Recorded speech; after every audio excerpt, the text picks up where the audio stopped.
Sometimes you win, sometimes you lose. Love is a bet. Laija pathaubu ko yeng leiba udabaduda thabal chongba amuk changkhre. Tanjaduda nupa ama hek thokibaga risi fa changle. Laija saurap tawraga yeng risidi kaishu khandaba saduna adum pai. Laija dasu thawaina yengakte. Thabal chongbado chongpham khangde. Mangakta koilei leiduna pathaubu thiri. Risi pairakpadagi amuka henna thiri. Tallabani madi. Hainadabana suloiri. Yunamga perfume namga iyan sinari. Nipaduna wari sananaba kanna hotnai. Adubu thabalgi makholne laijana leithokpaduni matangsu phangphangdre. Haina mandadana ngahak chonglamlaga tholake tawi.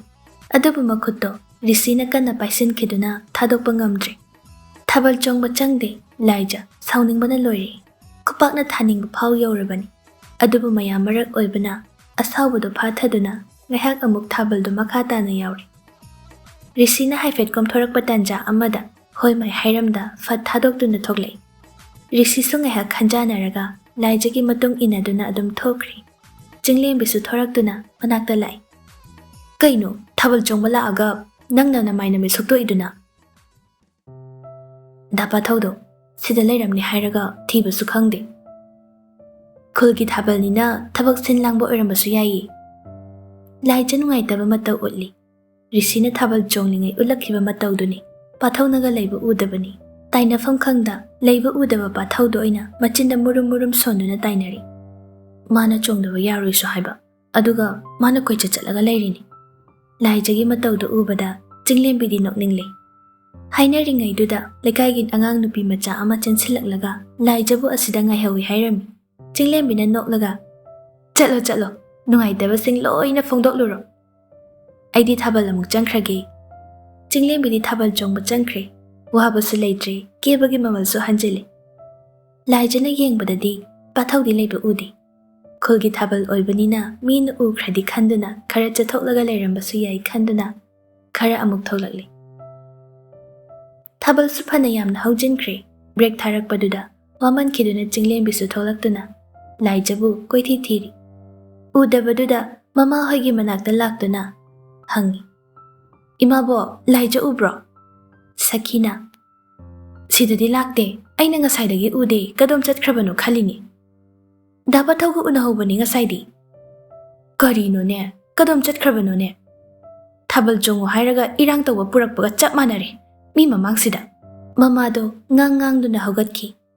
Jinglembi kadom duna mabani lehawi hairido. Imabu asonda thola o haibai thokibani. Thabal chongba lepaduda yam khraba miyamdo kwa leiba yaw ising leiba yaw achapot leiba yaw lengli loina chatpaduda laijabu thiribadu thiphamsu khangdre. Thiba khangmallaktabaduda boinaw kauduna ubrasu hangi. Boinaw di ngasaidagi music manakta leibana machena kadomda kanaga thoki haibasu khanghaudre. Boinaw na pathaugi number do lauraga call tawi busy hai. Pathang amuk toksinbadadi paikhalakdre. Phanayam tawra phau paikhalakte. Thiba yaba thiri udre. Laisa su udi pathau su udi. Mama saki mapani pa boinaw madom cha pramogi mapuroiba yaima jinglembigi mama. Loina thabal chonglidugi nakal amada matha sana lepli. Sakidi pakhatpana loiri. Machabu karigumba phattanungda thoklabadi haina khallubada wakhaldo lawai ludon yaukre. Tawpham khangda mayamdo yomlomda hanchi kadai. Thabal maphamduda leisi kadai. Koilei leiduna yengba natana kari tawni khangdre. Mama sakidi pakhatpana masasu humang kare. Machabu sauningna chaibusu hauri. Matamnaga phattabani. Kadai chatkrabano masigi angangsibo. Hoi maiso amata hairamde. Yaimana themjilei. Itema kaishu tawre pakhatkinu. Yumda halasi adugane nenata na hainarasi. Jinglembina khara pakhatlap tawna. Jingnaba khondada tablap haire. Jen khrajalo. Mayamdo jinglembida loina yenglei pramodi tabada swai laure pakhatna hanglei. Ha kanada jen krino. Jeladi dapa thaugo oiramnida makhoini luhongani haina wari khara hainabani. Saki jinglembigi waduda sauningbana machabu ngangbasu leptre. Nongma panba numitida natrabadi yadrabro. Adusu hoy may amatta khanghalamde. Yumgi mising pakhatnagani haibaga amatta khandaba angangsibu karino sibo. Phanayam gyan tabra khanbani tadida ko imagi ibema. Ngang duna mayamdo yumlomda prep lai. Yaimana. Chinglembi. Pathau haise mamang lekaigi tada lukhogi machadura. Hoy kaka. Chen bu boiramadi phare. Phatanungda thokadra khanbagi pakhatbani. Ado sumai tawro. Phone somata paikhatrabani na talukhogi yumda boinao nang chalo. Aduga pause achumbo oirabra hangdokluru. Mayamgi chatnabiduna hayeng tawrasu. Soidre haibadudi khangdokpana phai. Hoy kaka.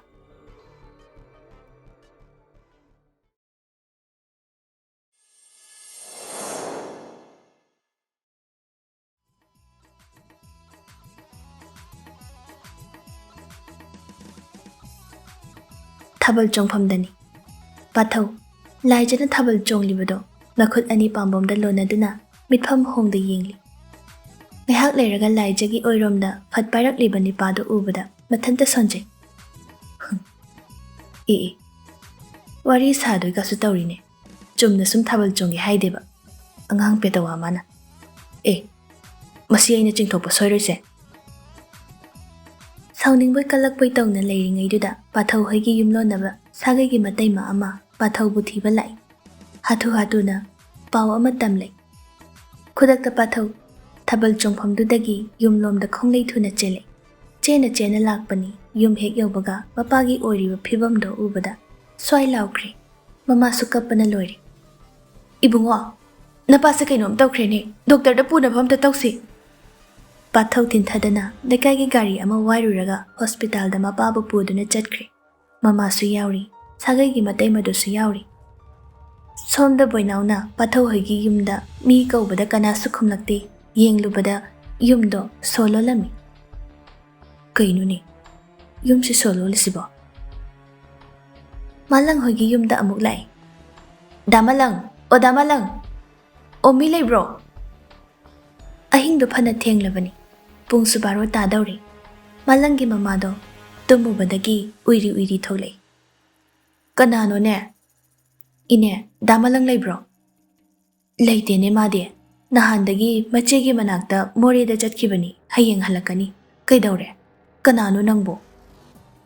Ine ay maning lekagi boinaw ni. Dapat hoi imong do solo lamba aduda damalang khangbra hangena lakpani.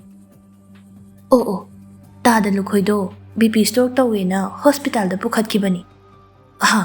Mama bo. Hoi ne adudi ay amuk yaukragi. Tinthadana fatholagle masado pakhatpana suloiri. Machedo pathauga chatpa oiramaroi khangi. Adubo hairamji. Matangsi machegi ijatki wafamni. Aduna boinaw tumina yum yongnaba prep amuk halakle. Mayamdo amuk hena pakhatnari. Mama sakidi leiba yadri kappada loiri. Matamduda chinglembina chingnana risi laki haina haibada mayamdo mangonda amuk pulap ying. Pramodi khumde tumina le. Maithongsu isuk sukna ui. Wadusu oiramba yai haiduna Pramoda risigi number do call tawhalle. Phone do switch off hai. Paw amata phangma ngamdri. Kanaga kadaida leiribano phanayamna hangnari. Amata khangba ngamdri. Pungsu ama helakpaduda mayamsu mafam marang makhong mari amata khangba ngamdraduna hayeng nonganba phawbada ngairasi madu phawba paw laktrabadi police taknaba tawsi haina Pramogi nipa yaimana haibadagi mathang chatnakre.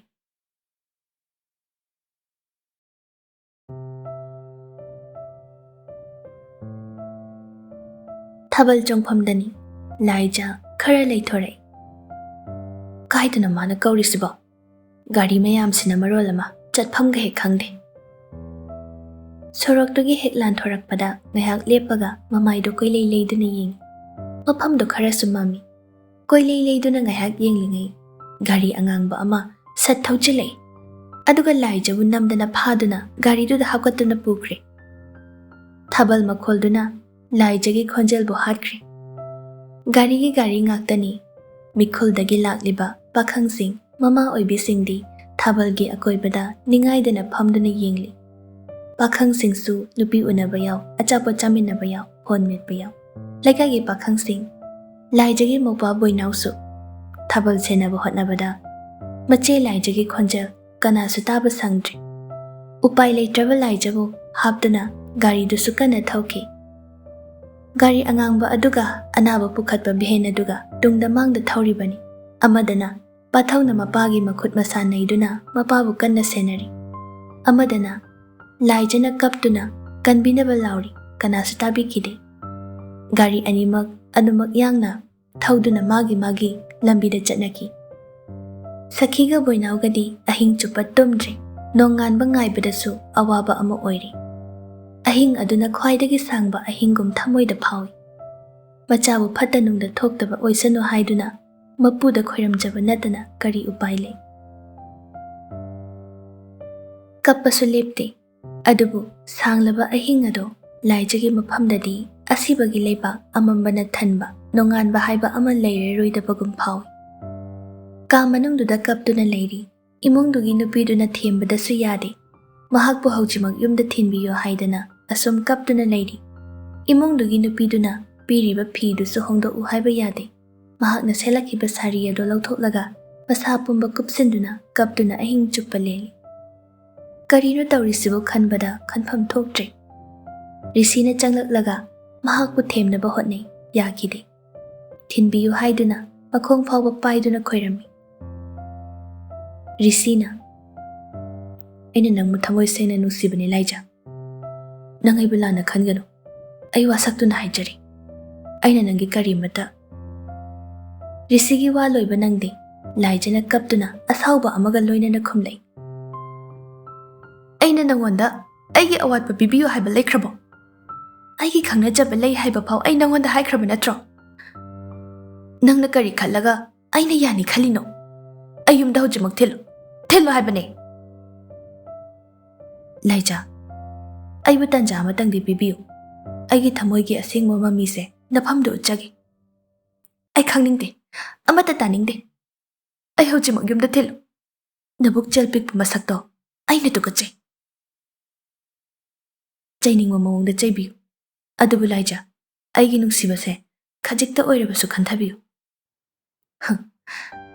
Aduk thamoi pandaba minungsi khangdaba na tawsida aina pangthagadaba natte.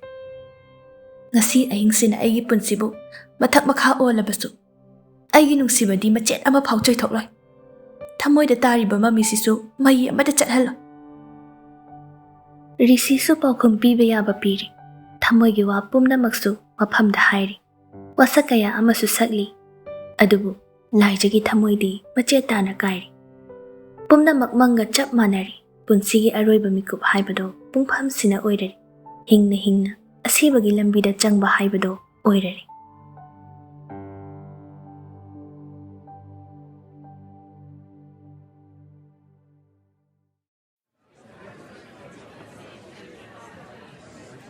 Imphal yawnaba lakpada pung amaga makhai khara hena changi.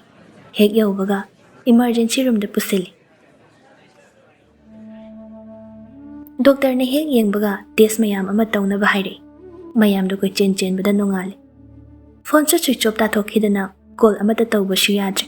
Mathangi numita doctor na singli pakhaibani operation tawdaba yararoi haibadagi. Operation gi matam ngaiduna leiri. Pathawna mamaga matai mathokpaduga yumda kumu mahakna loina fanaba tawrani hainaringaida malangsu yawragli. Chana thaknaba kharasu pairei. Imabo ai lai. Haima, onthokna na yawraida ichade. Kai kaino pura iduna.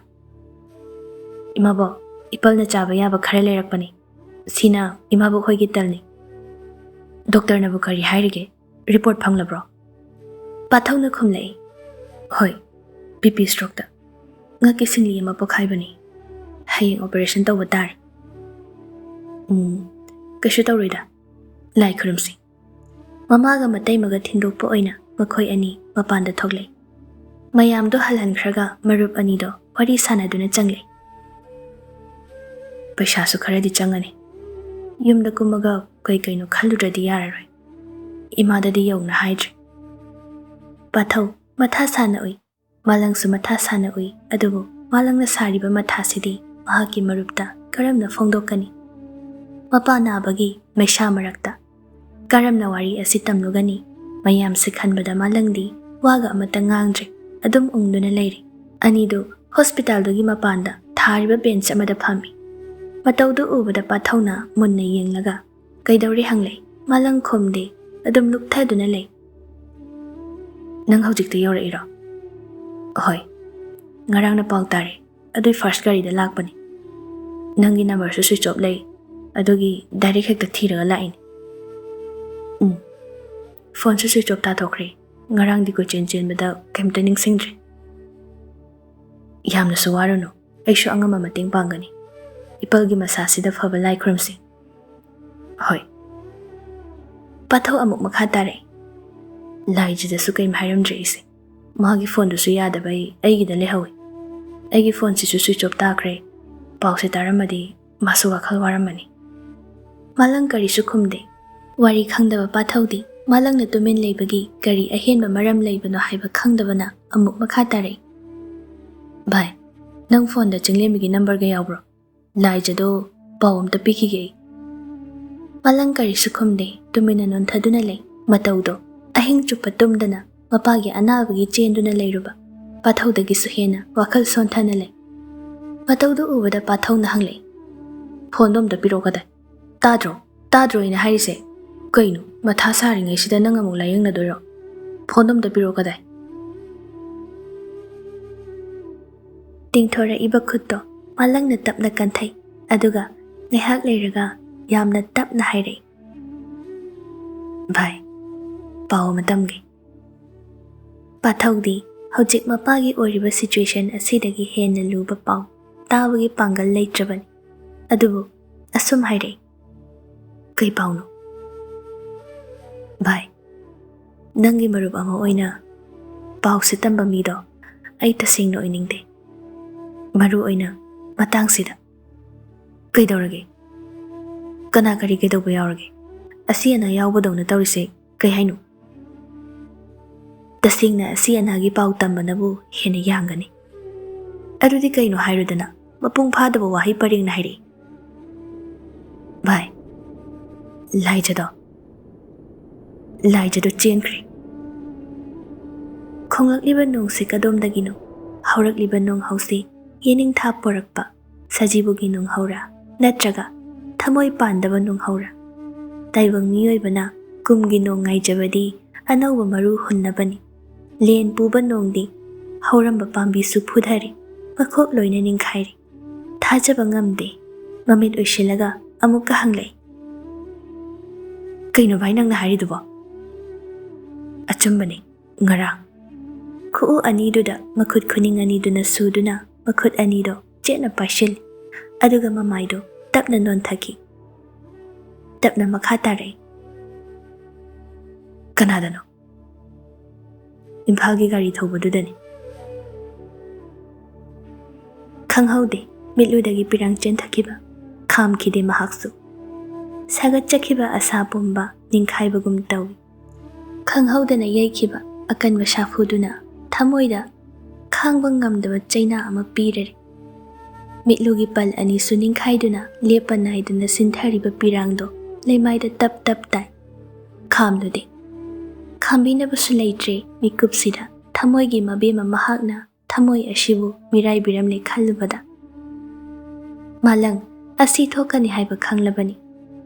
Pause masu yum halakpagi gari manungda jinglembina tamlakpadagi tabani. Haidokpa lakre chummi. Nupigi machindi hangba chatri. Horen chatkani hai. Adubu hangdrabasu khangi laijagi thamoi kadaida lei haiba. Khara kuina tumina leiraba matungda tapna amuk hanglei. Pawan balakrabo. Oi. Kari taimagi wade. Masana yade. Namdana phabani hai. Madudi chumgani jinglembina su hai. Tumina amuk laikri malang sumakha tadre.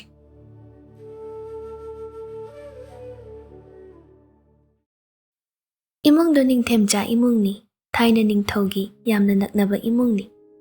ꯌꯥꯏꯁ꯭ꯀꯨꯜꯗ ꯃꯄꯥ ꯃꯄꯨ ꯍꯥꯛꯇꯛꯇꯩ ꯏꯅꯥ ꯀꯩꯔꯥꯛ ꯈꯨꯟꯕꯗ ꯃꯃꯤꯡ ꯆꯠꯂꯤ꯫ ꯏꯃꯨꯡꯗꯣ ꯄꯨꯝꯂꯥꯡ ꯍꯦꯛ ꯂꯥꯡꯏ ꯃꯧ ꯆꯦꯜꯂꯛꯏ ꯇꯥꯕꯗ꯫ ꯅꯣꯡ ꯍꯦꯛ ꯉꯥꯟꯕꯗꯩ ꯍꯪꯕ ꯂꯥꯛꯄ ꯃꯌꯥꯝꯅ ꯆꯥꯎꯈ꯭ꯔꯕ ꯌꯨꯝꯗꯣ ꯄꯤꯛ ꯍꯦꯛ ꯊꯜꯂꯤ꯫ ꯂꯩꯀꯥꯏꯒꯤ ꯃꯤ ꯁꯥꯒꯩ ꯅꯥꯇꯩ ꯃꯌꯥꯝ ꯑꯃ ꯃꯔꯨꯞ ꯃꯄꯥꯡ ꯂꯣꯏꯅ ꯁꯨꯔꯦ꯫ ꯂꯨꯍꯣꯡꯕ ꯑꯃꯗ ꯇꯤꯟꯕꯒ ꯆꯞ ꯃꯥꯟꯅꯩ꯫ ꯔꯤꯁꯤꯒꯤ ꯃꯃꯥꯗꯣ ꯂꯥꯛꯂꯤꯕ ꯃꯌꯥꯝꯗꯨ ꯆꯦꯟ ꯆꯦꯟꯗꯅ ꯋꯥꯔꯤ ꯁꯥꯕꯗ ꯆꯣꯛꯊꯔꯕꯅꯤ꯫ ꯑꯗꯨꯕꯨ ꯍꯔꯥꯎꯕꯅ ꯍꯦꯟꯃꯟꯈꯤꯗꯨꯅ ꯑꯋꯥꯕꯒ ꯀꯥꯎꯏ꯫ ꯃꯌꯥꯝ ꯆꯪꯂꯛꯂꯤꯕ ꯑꯗꯨꯗꯒꯤ ꯅꯨꯄꯤ ꯑꯃꯅ ꯍꯥꯏꯔꯛꯏ, "ꯔꯥꯁꯤ, ꯅꯃꯧꯗꯨꯕꯨ ꯃꯁꯛ ꯃꯇꯧ ꯀꯝꯗꯧꯒꯦ?" "ꯏꯁ, ꯏꯇꯥ ꯏꯕꯦꯝꯃ, ꯑꯩꯒꯤ ꯏꯃꯧꯃꯨꯛ ꯐꯖꯕꯗꯤ ꯂꯩꯔꯝꯃꯔꯣꯏ, ꯈꯨꯐꯖ ꯑꯃꯅꯤ꯫ ꯍꯦꯛ ꯆꯪꯂꯛꯄꯒ ꯃꯄꯥꯕꯨꯡꯒ ꯑꯩꯒꯗ ꯈꯣꯏꯔꯝꯕꯗꯣ ꯀꯌꯥꯗ ꯅꯨꯡꯁꯤꯈ꯭ꯔꯦ꯫ ꯍꯩꯃꯥ ꯍꯩꯃꯥ, ꯁꯤꯗꯤ ꯂꯩꯅꯥ ꯍꯦꯟꯖꯜꯂꯦꯅꯦ꯫ ꯃꯆꯥꯅ ꯄꯨꯔꯛꯏꯁꯤ ꯃꯃꯥꯒꯤ ꯄꯣꯔꯛꯄꯒ ꯆꯞ ꯃꯥꯟꯅꯔꯦ."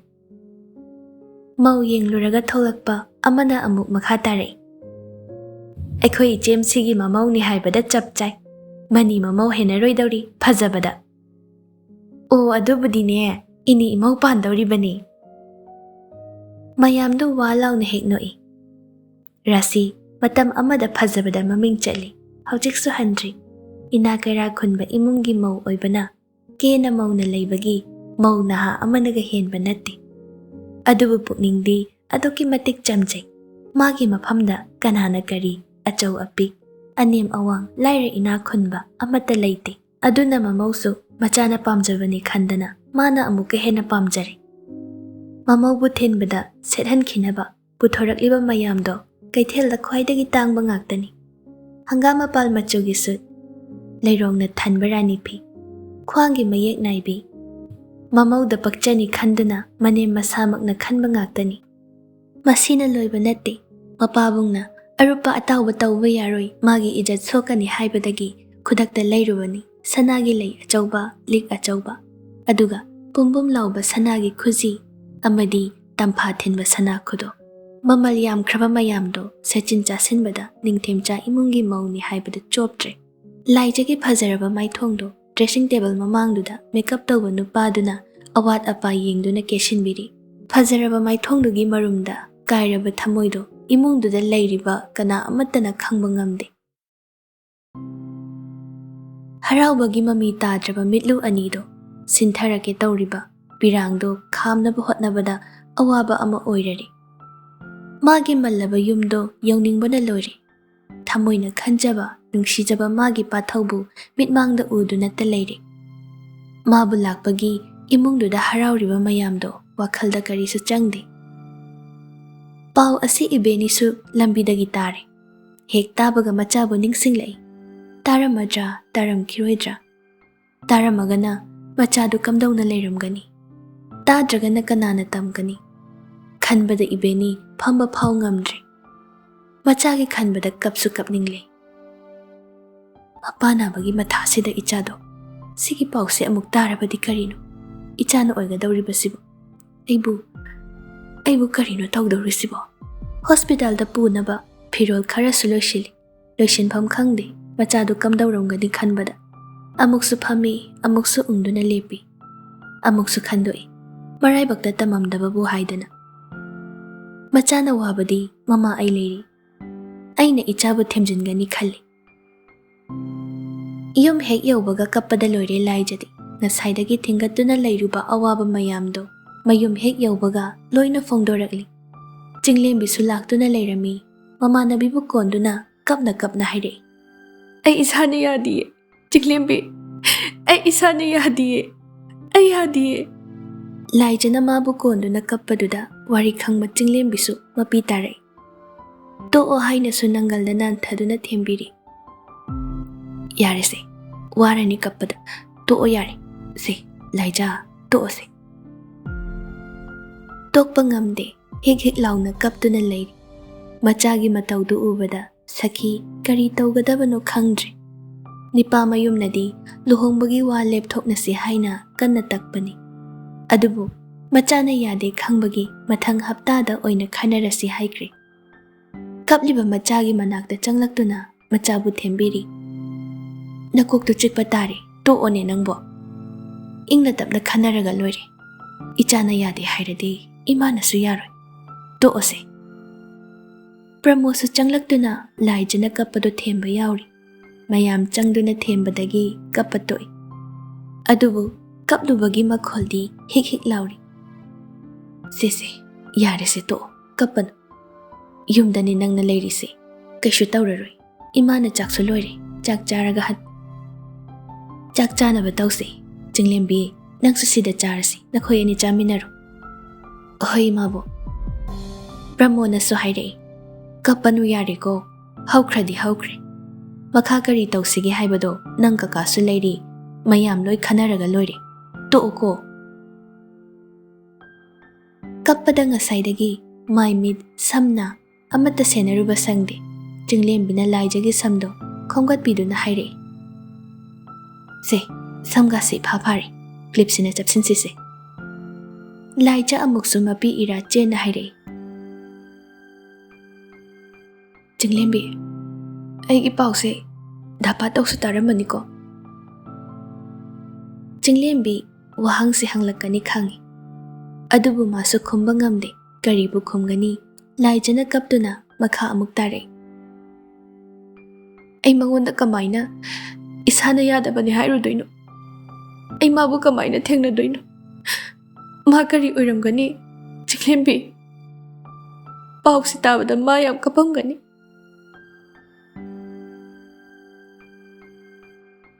Amuk hik hik launa kappa haure. Chinglembi su haifam khangde. Masu adum kappa yauri. Laijabu konsinduna anido kapminari. Mamanabibu themge haibasu khandre. Pena kapthoaga pharani khanduna kaplibado thingludre.